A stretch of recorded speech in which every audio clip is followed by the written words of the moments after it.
my God, when they cut, I was looking down at something when they cut to her on the date.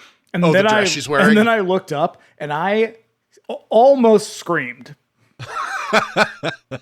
She has on her best quinceañera dress. And I don't know what she's doing with her hair, but holy shit. And and it's like it's like a kind of lacy pattern, kind of sheer thing at the same time. You can see the intense like football player shoulder pads she's got on. Yeah, it looks like she is straight out of a Taylor Dane video. And it is deep cut. It is just like I have and will continue to kind of dunk on her for her pantsuit realness. But I think there's a reason why they dressed her that way, because she looks fucking ridiculous in this outfit. Oh, I know. And she should, because she is a very attractive woman who is young and like very fashionable, but like she looks, I don't know, whoever. The cost, honestly, the person who was in charge of wardrobe on this show was a straight man. Probably a dude, yeah. Yeah. So anyways, they go to the University of Maryland to talk to an anthropology professor. Mulder floats an idea that there could be remote groups of people who broke off from ordered society and reverted to some sort of virile version of humans. Oh, this is Gregory Sierra. Yeah. The guy from, he was on Barney Miller. Yep. He was also in a couple, what's that? He was in Towering Inferno. What's that guy's name? I love the disaster movie guy. I love those movies. Shit. Irwin Allen. Yeah. Because he was also he's in another one called The Night the Bridge Fell Down, which is it's like early 80s. It's terrible. It's like 4 hours long. It was a 2-night thing. Oh my God. I fucking love that one. It is so bad. It is about like a bunch of people who are trapped on a bridge as it's collapsing with a criminal, and the criminal is Desi Arnaz Jr. And every time I just think of Marsha Brady, Desi Arnaz Jr. She's the president of the Desi Arnaz Jr. fan club. Oh God, it's fucking terrible. Yeah. So anyways, after some badgering, the professor agrees that it's possible, though unlikely in the extreme. Scully is less than thrilled that this guy is entertaining Mulder's crazy ideas. Yeah. In his office, Mulder flips through some landscape topography of photos of the forest, stopping on a ridiculous rendering of the classic Patterson-Gimlin Bigfoot with big naturals. An absolutely absurd drawing of Bigfoot.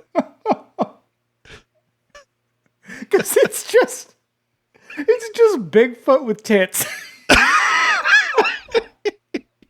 But it's like it's probably like a sketch. I have a feeling that for the social post of this episode, that's going to be the picture. I tried. I don't know. I don't know if I could get it right. Oh God, it is hilarious. Yeah. Bigfoot, big naturals foot. I don't know.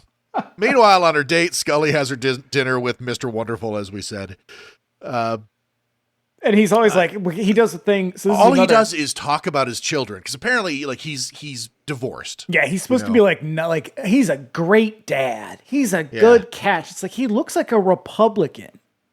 I don't care if he's a great dad. He looks like he's boring as hell. Oh yeah, like they don't say what he does. I guarantee that. Like this is DC. That dude is 100% a lobbyist. Yeah, and then he's like, "So, what are you working on right now?" And she like starts to talk about it, and then she's like, let's not. And again, I've had those moments as well where I'm like, oh, well, actually, never mind. Yeah. He drove nails into her head, but don't worry, he had already cut it off by that point. Yeah. So, in the night, Mulder gets a call from Mr. Forestry guy claiming that he found a body that's been dead for months, matching the description of the guy that he once saw. Why did their dead bodies keep showing up in the woods? I know. And nobody's doing Atlantic anything City, right. Baby. Well, I'll tell you what, though. This has got a real cops looking the other way, Jaws vibe to it. Oh, yeah. Yeah. Because, that is a sort of a subplot that's going to kind of come up and, peek its head out and then go away forever. Yeah, there's a bunch of that where it's like this. You guys are just throwing everything at this one. Yeah. Mulder, somehow knowing where Scully is at this date, calls her at the restaurant to give her the good news. I miss when you used to have to call people at restaurants. Did you ever do that? I've never done that. But you used to see it like in 80s and 90s things all the time. Like people getting calls at bars, getting called at restaurants and but shit. Mom used to occasionally call me at coat of arms. You've been listening to a sample of our Patreon exclusive podcast, Do You Think I'm Spooky? For access to all our past premium episodes, go to patreon.com/bringmetheaxepod, where you can subscribe for $5 a month. Your support also gets you access to Radio Free Haddonfield, my bi-weekly DJ show for the weeks when Do You Think I'm Spooky is off. That's an extra episode of content on the weekly from your favorite podcast. We love and appreciate every one of our listeners, and your support makes this whole enterprise worthwhile. Once again, that's patreon.com/bringmetheaxepod. Sign up for the $5 tier today.